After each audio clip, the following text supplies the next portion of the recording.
Assalamualaikum warahmatullahi wabarakatuh. Perkenalkan, saya Muhammad Rifa Akila dengan NIM 245150407111047. Jadi pada video kali ini saya akan membahas studi kasus keamanan basis data DB2 pada untuk matkul administrasi basis data.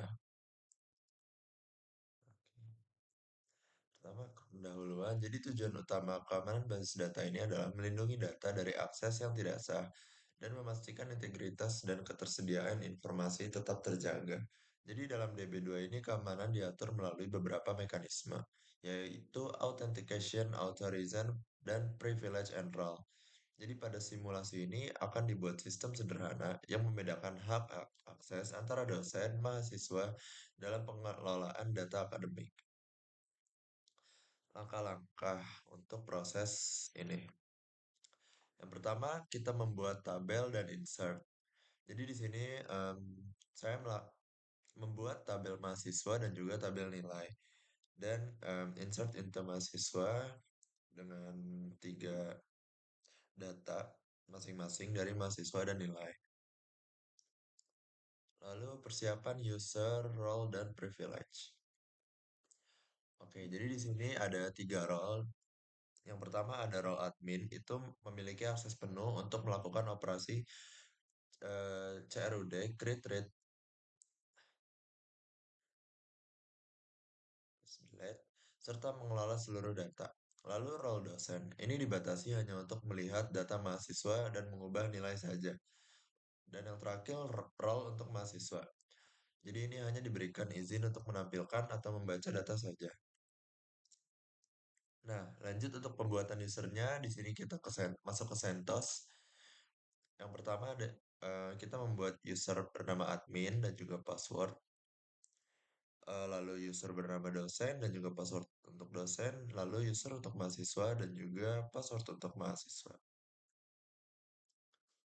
Nah, selanjutnya kita masuk ke penerapan role-nya. Nah, jadi pada kode ini tuh mengaitkan role dengan akun pengguna sistem operasi. Sehingga setiap pengguna itu secara otomatis memperoleh hak akses yang sesuai dengan peran yang dimilikinya. Oke, kita masuk pertama simulasi sebagai dosen. Kita melakukan select. Jadi di sini em, dengan kode select from DB21 ins nilai, dosen itu dapat melihat tabel dari NIM mahasiswa, kode MK dan juga nilainya. Dan juga lalu insert. Nah, di sini dosen tidak dapat menambah data baru ke tabel. Lalu update. Di sini dosen dapat mengupdate, tapi hanya di bagian mengubah nilai saja. Lalu untuk delete, dosen ini tidak memiliki akses untuk menghapus data di tabel.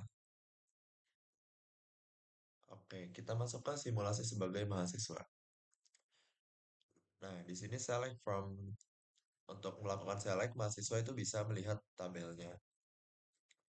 Lalu untuk insert, mahasiswa itu tidak dapat menambah data baru ke tabel.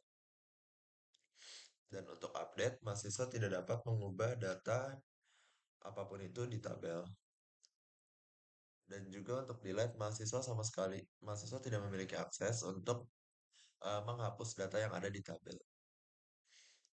Dan yang terakhir, simulasi sebagai admin.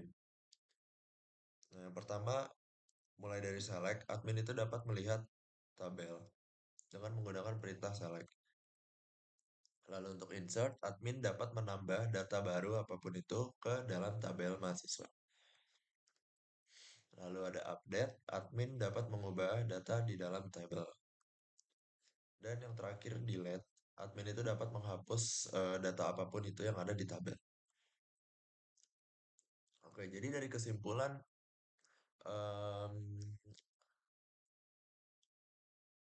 dari kesimpulan praktek yang saya buat ini,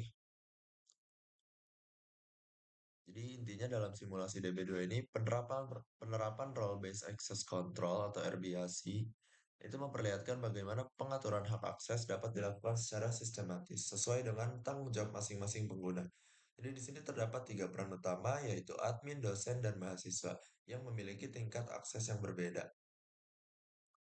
Admin memperoleh hak penuh apapun itu untuk melakukan seluruh operasi data, mulai dari select, insert, update, dan juga delete. Sementara dosen hanya dapat melihat data mahasiswa dan mengubah nilai, yaitu select update saja.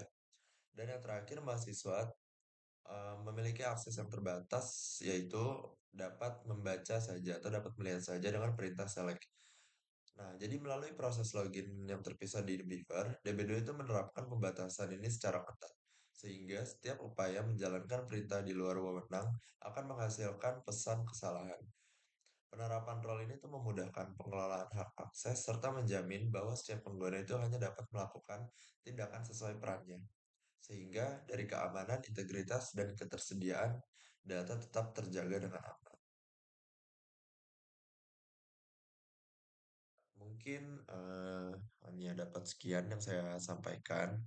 Kurang lebihnya mohon maaf jika penyampaian yang saya sampaikan masih kurang jelas dan dapat kurang dapat dimengerti. Kurang lebihnya saya mohon maaf. Wassalamualaikum warahmatullahi wabarakatuh.